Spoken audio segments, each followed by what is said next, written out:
나눌 말씀은 레위기 10장부터 12장 말씀인데요. 제가 오늘 여러분과 함께 좀 깊이 있게 나눌 수 있는 말씀은 10장입니다. 11장과 12장은 여러분들이 나름대로 읽으시면서 또 묵상하시면서 보내셨으면 좋겠고요. 10장에서 너무나도 드리고 싶은 말씀이 너무 많아서 제가 10장에서 말씀을 함께 나누기를 원합니다. 10장에는 하나님의 명령에 대해서 순종할 것과 순종했을 때 복이 있을 것이다. 그럼 반대로 불순종했을 때는 저주가 임할 것이다 라는 그런 이스라엘 전체 그 역사를 관통하는 그 주제가 이 안에 모두 들어있다라는 생각이 있습니다. 그뿐만 아니라 하나님의 제사장으로 구별된 사람들에 대한 그런 규정이 아주 엄격한 그 규정이 이 안에 들어있습니다. 그래서 성스러운 인지식을 끝낸 오늘 나답과 아비후의 그런 그 뒤에 일어난 일들을 통해서 우리가 어떻게 생각을 해야 되고 우리가 어떻게 살아가야 되는지 한번 들여다보기를 원합니다. 우리는 교회 안에 있기 때문에 교회에서는 임직자만 있을 뿐만 아니라 직분자만 있는 것이 아니라 또 평신도도 평성도도 있지 않습니까? 우리 모두가 이 안에서 어떻게 살아가야 될지 그것을 오늘 말씀을 통해서 배우기를 원합니다. 성스러운 임직식을 끝낸 하나님의 제사장으로 구별된 두 사람, 아론의 아들 나답과 아비후, 이 두 사람이 분향을 하던 중에 갑작스럽게 죽음을 맞이했습니다. 근데 왜 죽었는지에 대한 그런 이야기는 사실은 자세하게 말씀을 통해 나오진 않습니다. 그리고 이 10장에서는 또 이들의 그 갑작스러운 죽음으로 인해 생기게 된 그런 훈계가 있고요. 또 규정이 또 새롭게 또 생겼습니다. 그리고 또 거기에 대해서 또 제사장 엘르아살과 이다말의 범과에 대해서 모세가 막 야단치고 또 책망하는 또 견책하는 그런 일들이 기록되어 있습니다. 먼저 1, 2절의 내용을 보겠습니다. 1, 2절의 내용에는 함께 읽진 아까 읽었으니까 그냥 쭉 보시기 바랍니다. 나답과 아비후는 제사장의 직무를 잘못 감당해서 여호와의 불로 죽임을 당하는 모습을 보게 됩니다. 그 불이 어떤 불인지는 자세히 나오진 않았습니다. 도대체 어떤 불을 사용했길래 갑작스럽게 저들이 죽임을 당했는가 라는 것은 나오지 않았습니다. 그런데 확실한 것은 여호와께서 명하시지 않는 다른 불이다 라고 되어 있습니다. 이것이 원문에는 이상한 불이다 라고 해석되어 있습니다. 이상한 불. 근데 도대체 그 이상한 불이 무엇인가 라는 것은 확실한 것은 번제단에 있는 불이 아닌 다른 불이었을 것이다 라는 그런 해석이 있습니다. 그래서 그것이 일반 불인지 어떤 다른 불인지 그건 뭐 우리가 잘 알 수 없지만 어쨌든 간에 중요한 건 하나님께서 명하시지 않는 그런 이상한 불을 사용했다라는 것입니다. 이것을 통해서 우리가 알 수 있는 것은 나답과 아비후는 오직 번제단의 불만을 사용해야 되는데 그렇지 않았다는 것입니다. 그러니까 이것은 그들이 알고 있었을까요? 모르고 있었을까요? 당연히 알고 있었을 것입니다. 알고 있었음에도 불구하고 여호와의 규례를 멸시했다는 거죠.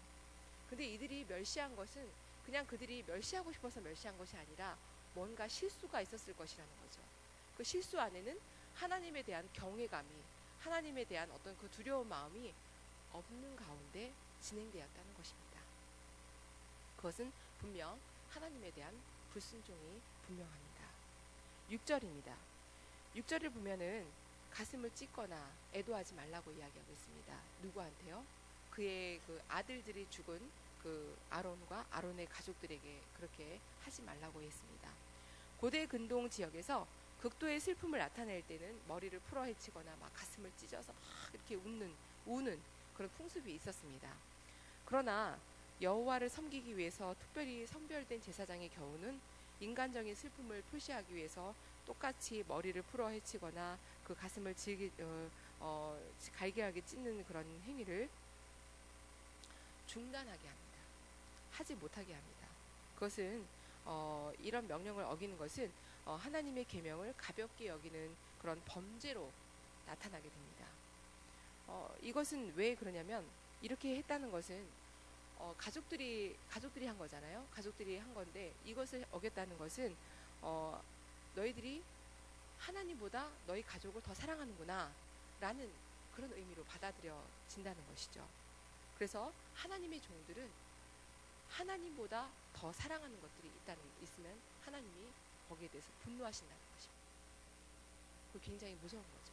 내 가족인데, 내 핏줄인데 그들보다 하나님을 더 사랑하지 않으면 하나님이 거기에 대해서 분노하신다는 것입니다. 특별히 여기서 나답과 아비후의 죽음은 하나님의 징계로 인해서 죽임을 당한 거잖아요. 그렇기 때문에 더욱 근신하고 그 슬픔을 자제해야만 했습니다. 그렇지 않았다면 하나님의 공의로운 심판을 받아들이지 못하고 일종의 하나님 앞에 불만을 떠뜨리는 것과 같기 때문입니다. 굉장히 무서운 거죠. 그리고 진노가 그 밑에 보면 진노가 온 회중에게 미침을 라는 단어가 나옵니다. 구절이 나오는데 이것을 통해서 하나님께서 금하신 그 규례를 범함으로 인해서 그분의 심판에 대해서 불만을 표시한다면 그것은 모든 백성이 똑같이 범죄를 하는 것과 같다는 것입니다. 그러니까 그 애도의 표시를 제사장인 그 아론과 그 가족들이 그렇게 했다면 그것은 그것으로 인해서 온 회중에게 그 범죄가 같이 나타나게 된다는 것입니다. 그래서 그분의 진노를 아론과 그 가족들만 받는 것이 아니라 온 회중에까지 백성들에게까지 그 진노가 드러나게 된다는 것이죠. 얼마나 무서운 일입니까? 한 종의 잘못으로 인해서 온 회중이 벌을 받는다는 것입니다. 그렇기 때문에 더군다나 울지 말라는 것이죠. 그러나 하나님은 또 이것에서는 허락되는 것이 있습니다. 이스라엘 온 족속은 슬퍼할 것입니다. 제사장과는 달리 일반 백성들에게는 애도하는 표현이 허락되었습니다. 왜냐하면 이 슬픔의 표현은 하나님을 원망하는 것이 아니라 어떻게 하라는 것입니까? 하나님과 또 온 회중을 연결하는 중재자를 잃은 슬픔, 그것들은 바로 백성들에게 허락되었는데 그것은 안타까운 마음으로 하나님에게 긍휼을 구하기 위한 것이기 때문입니다. 하나님 불쌍히 여겨주시옵소서. 긍휼을 그들에게 베풀어 주시옵소서. 이렇게 기도할 수 있는 그런 애도를 하나님께서 허락하셨다는 것이죠. 누구에게요? 백성들에게. 8절을 보시겠습니다. 8절을 보시면 저는 이제 내용을 읽지는 않겠는데요. 거기에 보면 이렇게 이야기하고 있습니다. 제사장이 회막에 들어갈 때 규례를 말씀하고 있는데요. 제사장들은 성소에서 봉사의 직무를 수행할 때는 절대로 술을 마실 수 없다고 말씀하고 있습니다. 이것은 왜 그렇습니까? 제사장들이 바른 마음가짐으로 하나님께서 가르쳐 주신 제사, 절차 및 방법을 따라 맡겨진 제사 직무를 거룩하게 수행할 수 있도록 하기 위함이었습니다. 또 여러분 술을 한 번쯤은 다 마셔 보셨습니까? 저도 과거에는 하나님을 잘 알지 못했을 때는 꽤 했습니다. 그렇지만 지금은 절대 안 합니다. 그때는 정말 그것이 뭐 저희 가문에서도 저희 가정에서 저희 부모님들도 너무 잘 하셨기 때문에 저는 그것이 뭐 아무런 죄가 된다고 생각하지 못했고 그때는 저희는 예수를 잘 몰랐습니다. 믿지도 않았고요. 그러나 이제 제가 이런 직분을 받으면서는 이것이 정말로 나의 삶에 저의 그 직분을 감당할 때는 악이 되는구나 라는 것을 알게 되었습니다. 그때부터는 한 모금도 입에 대지 않았습니다. 맑은 정신 상태로 잘 분별해서 하나님의 법도를 따라서 백성들을 잘 가르치는 데에서는 그것은 해악이 됩니다. 술은 사람의 정신을 혼미케 합니다. 정상적으로 생각하고 판단하는 것을 방해할 뿐만 아니라 추악한 육적인 본성을 드러내기도 합니다. 여러분 우리 말씀을 통해서 잘 알지 않습니까? 누가 그랬죠? 노아가 그랬죠. 그러니까 창세기 8장에 나오죠.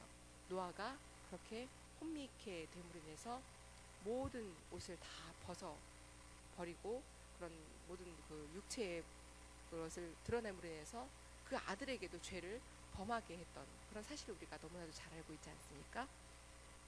그렇기 때문에 성경은 술 취하지 말고 오직 성령의 충만함을 받으라 라고 에베소서 5장 18절에서 이렇게 말씀하고 있습니다. 한편 역사적으로 볼 때 아론 당시에는 아론과 그의 두 아들이 거의 매일 성소에서 직무를 했습니다. 왜냐하면 그들만 일단 제사장의 직무를 받았기 때문에 제사장이 수가 그렇게 많지는 않았습니다. 그렇기 때문에 음주가 금지되었지만 그 후에는 계속 이제 제사장의 숫자가 늘어나게 됐죠. 그래서 늘어나면서 성소에서의 직무를 수행하지 않을 때는 너희들이 술을 마셔라. 술을 마셔도 된다라는, 적당히 마시는 것이 허용되기도 했다고 말씀하고 있습니다. 16절에서 17절 말씀입니다. 여기서는 어떤 내용이 나오냐면 모세가 그 염소를 막 찾고 있습니다. 속죄제를 드렸던 그 염소 고기가 도대체 어디 있냐라고 계속 지금 찾고 있는 그런 이야기가 나오는데, 모세가 제사장 임직 시에 회중의 죄사함을 위해서 속죄제로 드린 제물의 고기를 아론과 그 아들들의 몫으로 돌려서 그들이 그것을 먹도록 양식으로 삼을 수 있도록 하기 위해서 막 찾았습니다. 그런데 제사 규례상 원래는 회중의 범죄를 속하기 위해서 드리는 일반 속죄 제물, 이것은 그 중에서 그 피를 어디까지 갖고 가냐면 번제단까지 가져갑니다. 여러분 지난주에 우리 목사님과 함께 우리가 이렇게 그 번제단에서 드려지는 그런 모든 그림